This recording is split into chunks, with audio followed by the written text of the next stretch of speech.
مرحبا، كيفكم؟ اليوم الفيديو راح يكون عن ازاي اذاكر فلسفة في يوم واحد بس قبل ما نبدأ بالفيديو ما تنسوش تحطوا لايك وشير وسبسكرايب وفعلوا زر الجرس عشان يوصلكم كل فيديو جديد انزله على الشانل. وبس يلا بينا نبدأ بالفيديو. let's go.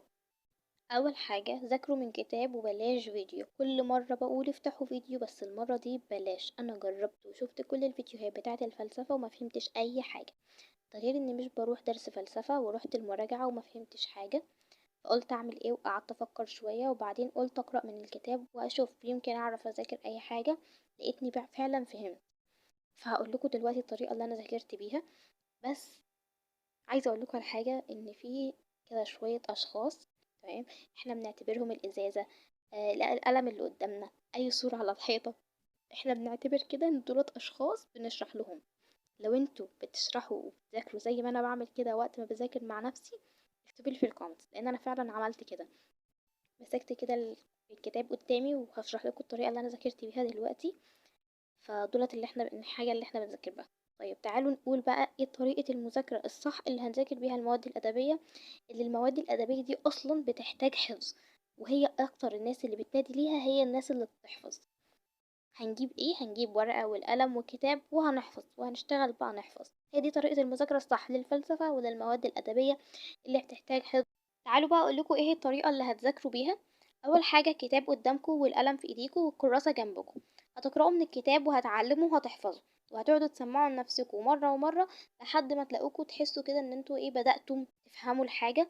وتقرأوا كويس وتعلموا كده بالقلم وتشخبطوا زي ما انا بشخبط علشان تفهموا كويس. بعدين هتكتبوا اللي انتوا فهمتوه في الكراسة. لما تحسوا ان انتوا بدأتوا تفهموا هتلاقوكم بتكتبوا اللي انتوا فهمتوه. هتراجعوا اللي انتوا كتبتوه في الكراسة مع الكتاب لو لقيتوا فيه تنافق، اللي هو حاجات كويسة معاها كده وبدأتوا انكم تفهموا. تمام. حلوا بقى على من الكتاب. تبدأوا كده تحلوا لحد ما تلاقوا ان انتوا تراجعوا من ورا بقى من الإجابات بتاعت اللي ورا دي. في إجابات صح وفي إجابات غلط، ده أكيد. تمام. بعد ما تحلوا في حاجات هتبقى معاكوا صح وفي حاجات هتبقى معاكوا غلط. ما تيأسوش، كلنا بتبقى كده في البداية. الفلسفة دي بتتجاب كده بالإحساس على فكرة. فهتخلصوا دي هتيجوا بقى على امتحانات الأسئلة اللي بتتحل على كل درس. هتحلوها وهتأكدوا برضو عليها زي ما قلنا. بعدين هتحلوا امتحان شامل، وهتراجعوه برضو في 10 امتحانات تقريبا في الكتاب من ورا. وهتأكدوا عليهم برضو وبس كده انتوا خلصتوا. شفتوا مدى السهولة؟ طيب الوقت هيبقى قد ايه؟ الوقت من كل الحاجات دي لحد ما نأكد على الأسئلة تقريبا يا جماعة ممكن تاخدوا من 3 ل5 ساعات مذاكرة، وممكن أكتر طبعا. بس خلصوا انتوا بس، وإن شاء الله كل حاجة تكون تمام وبالتوفيق طبعا. المادة مش محتاجة حاجة أصلا، ده هي مادة من أسهل المواد تقريبا. بس هتقعوا فيها لو ما أكدتوش كويس.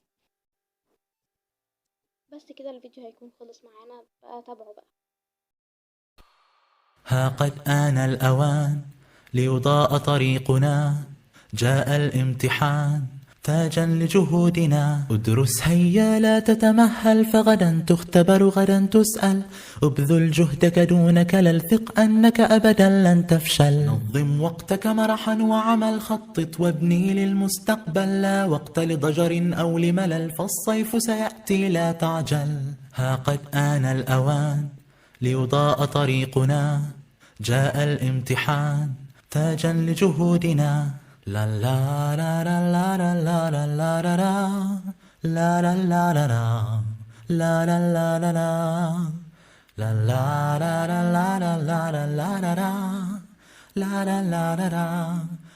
لا لا لا لا لا. ادرس هيا لا تتمهل فغدا تختبر غدا تسأل. لا وقت لضجر أو لملل فالصيف سيأتي لا تعجل.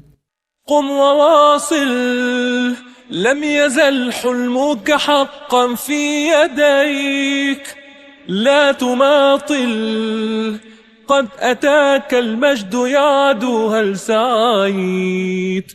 قم وواصل، لم يزل حلمك حقا في يديك. لا تماطل، قد أتاك المجد يعدو هل سعيت.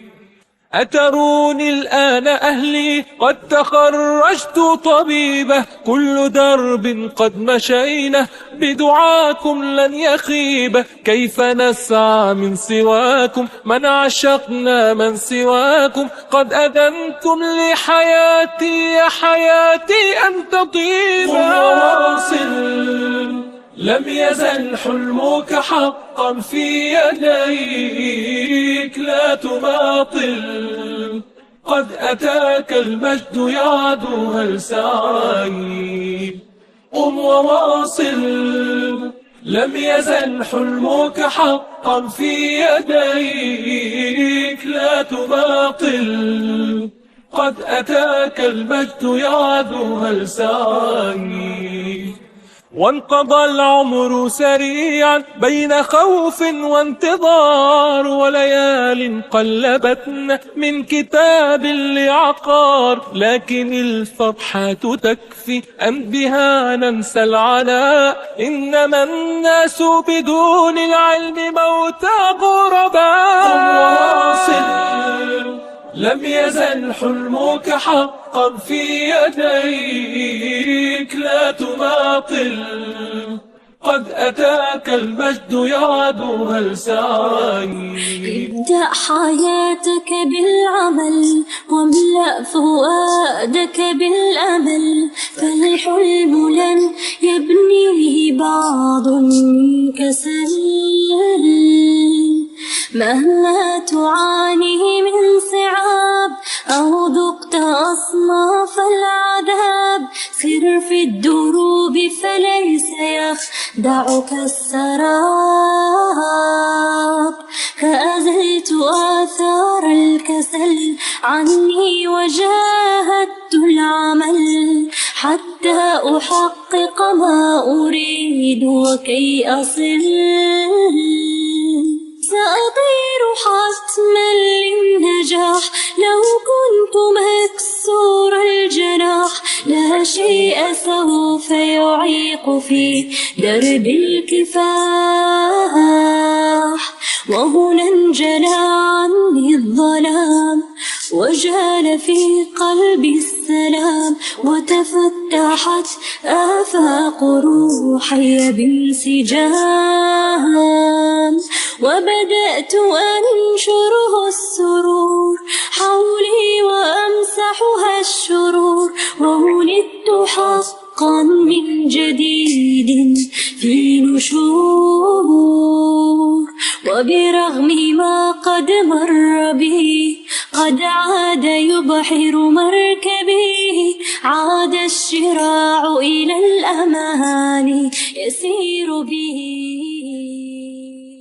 كل خطوة ناخدها نحلم بخطوة تانية، بنقرب لبكرة دايما في كل ثانية، والجاي في حياتنا احنا نبني بايدينا. كل حلم كبير بتبقى بدايته فكرة، ناسين اللي فات ودايما باصين لبكرة، ومفيش حاجة مستحيلة تقدر علينا. الجاي في حياتك انت عارفه رسمه، ده لكل واحد في حلم مكتوب باسمه، كل الحكاية وما فيها نتعب شوية.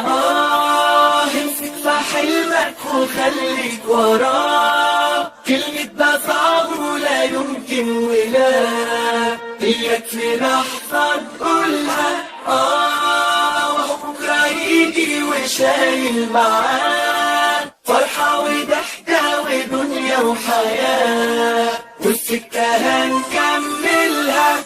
الأيام اللي في حياتنا بنعيشها مرة، اوعى تستسلم في ثانية للحظة مرة، ده اليوم الحلو اللي يمشي في بعده عشرة. اللي يحب الدنيا دايما بيشوف جمالها، وبتقدر توصل عيونه للنور في ليلها. لو في قدامك حواجز دلوقتي شيلها، خلي أحلامك قصادك حاول وجرب، ما تفكرش تسيبها لحظة أو منها تهرب، واللي بعيد عنك مصيره في يوم يقرب.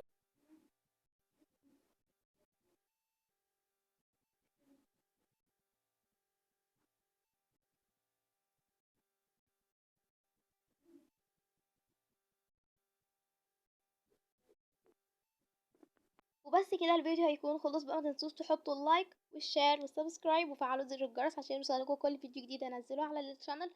بس باي باي.